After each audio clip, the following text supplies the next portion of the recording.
going through or over under. And of course, this is reacting to our opponent. So when I'm trying to do this, he tries to bring his legs in. I start trying to go under. He's trying to bring his leg on my shoulder, I'll walk around. If he's trying to open to prevent this, I'll be coming back out, head across in front of the leg. Okay, so we need to be tracking. He brings it in. I'm going this way, he opens. I'm going this way.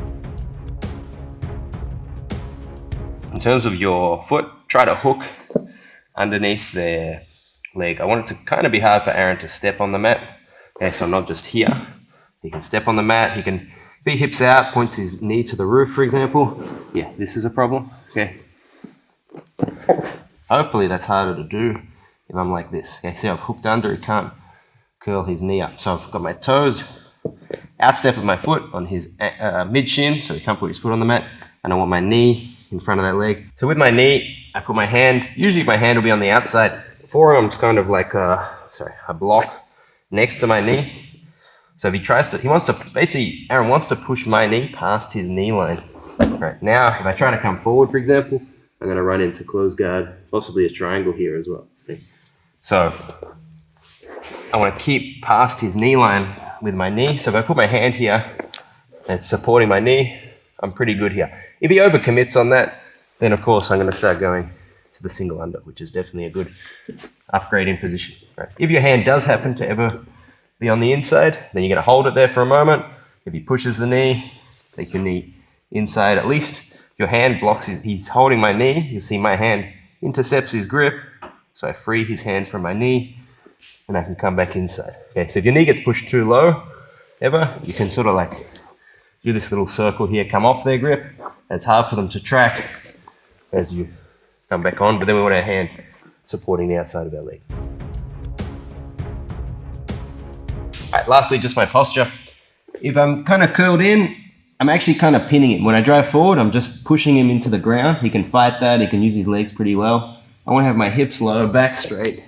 And I've got more like driving pressure off the ground. You can see that's beginning to lift the hips with my hips low. That won't happen if I'm down here. The hips are way harder to lift.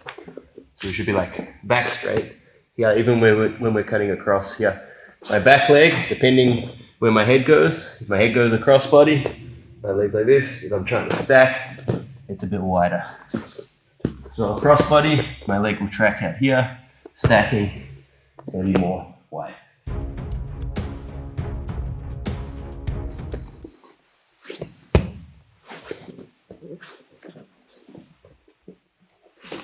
All right, so the first move we're going to go through is the over-under. Okay, and obviously each move is going to depend what direction my opponent's frames are and what they're actually framing. Okay, so for example, here, Aaron's blocking my shoulder and my arm. This is going to be a harder entry to the over-under here, or basically like even worse if he's blocked, particularly this shoulder. Okay, if this shoulder's up, I try to go over-under, you'll see I'm going to have a very hard time dropping in. Okay, but you know, when his frames are out on that side, go for it again. Like if both frames are on one side, coming under the other side for a single under tends to work well. So a lot of the time, if he wants to block me going around, he might frame my arm here, for example. Now I feel like going around's not as good, but I get more room for my head, more room to drop my shoulder here to pass. Okay, so sometimes, like if he has double shoulder frames, each shoulder on one here. Like here, I feel like coming through the legs, which we'll cover in a moment. If he's wider if he's a bit lower, he's not blocking my shoulder as much, maybe blocking my hand. I can't grab his tricep anymore, but I can go to an over-under. Right. So over-under is the first one we're doing.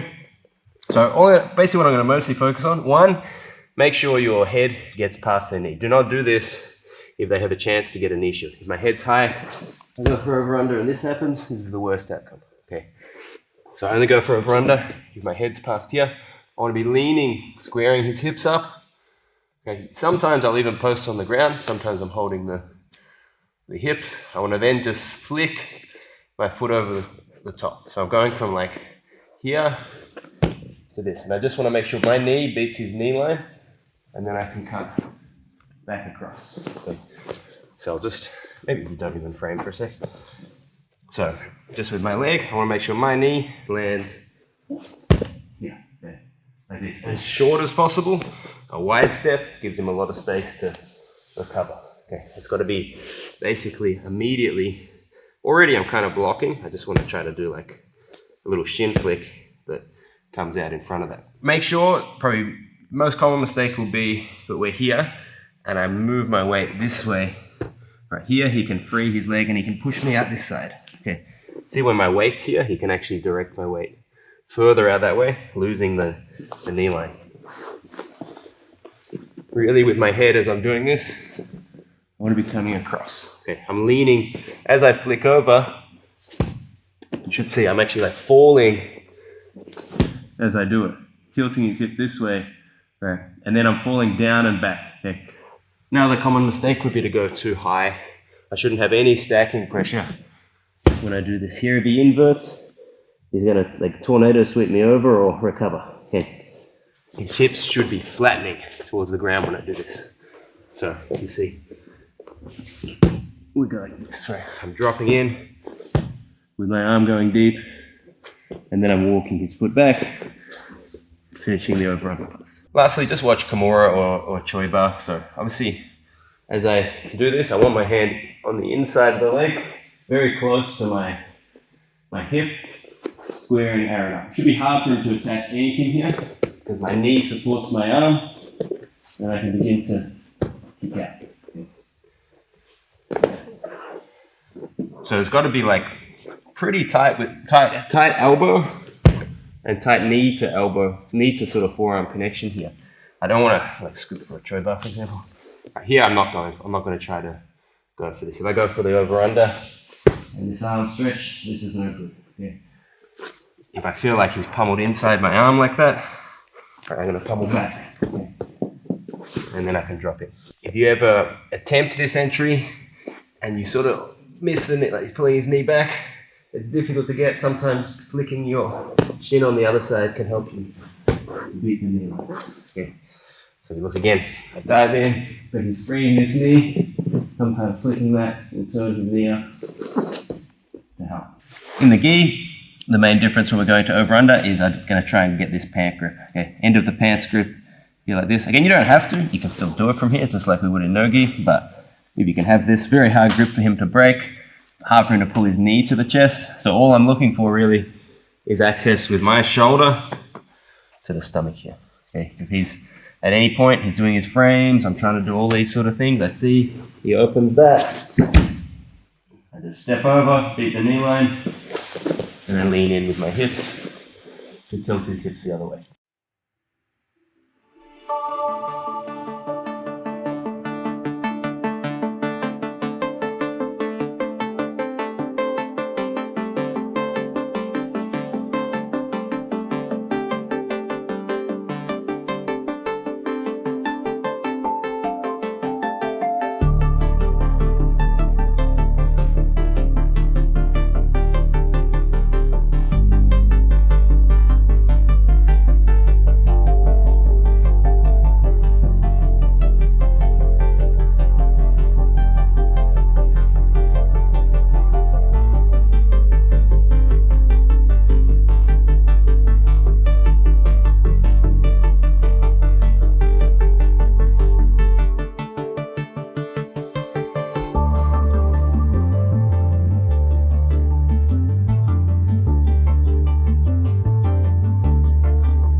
right, next is the double knee cut. I'll show it in the gi first, just because there is a very nice grip we can take, and then we'll do no gi. Okay, so which is similar. So for the double knee cut, basically what I'm looking to do, again, get my head in front of this knee and tilt his hips a little bit this way. Okay, main issue when I try and do my knee this way is that he can push me out this side. Get a knee shield, I lose pretty much everything. Okay, so I've got to be keeping that leg out of the way, and now that's very difficult. Okay, so the other thing when I do a double knee cut is I need good attachment. Right now I actually don't have it. See, he's got this frame, so when I try to connect, even though it looks really good, I'm going to slide through, right, and I'm again going to be pushed away out here because I don't have good connection to him. What I want is the tricep, okay, and in the gi, that's really the gi grip on the tricep, which is stronger. So I probably wouldn't do it if they're framing my elbow, because all I'm going to get is, well, in the gi it's possible here still, if I could like lift up, like I could possibly still do this. This is acceptable, but it's much better. I would not do this no gi because it's so easy. This grip, he can just free. Right? Okay, but in the gi at least you can pull up. Much better if he was framing my shoulder and I'm able to take almost his armpit like this. Okay, now I'm very attached. Okay, he can't even pull that arm back to his side very well. Okay, I'm keeping his elbow up, keeping him flat. He can't even turn on his side. If he wants to turn on his, to look to his right, I can keep that shoulder up. Okay. So when someone frames your shoulder here, okay, we've got our mirror guy position again in the gi. I'd be kind of like trying to stack. He frames the shoulder. You see there's an avenue to grip here. Lean your head away. You can even post. All right, I'll talk about my right arm a bit more in a moment. I'm now keeping that up. My other knee drives through, so it's like two legs together, and then can step that out and begin to pass from there. So in no gi, obviously we're here.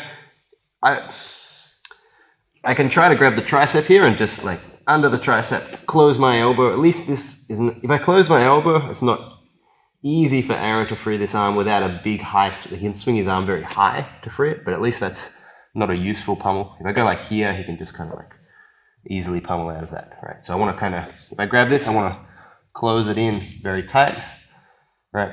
And then I can basically do the same thing. Okay. I'm trying to be nice, not putting too much pressure, but I'd be leaning quite a lot out towards my right as I do this. So feet together, then we can step out. So we'll talk about this side now. So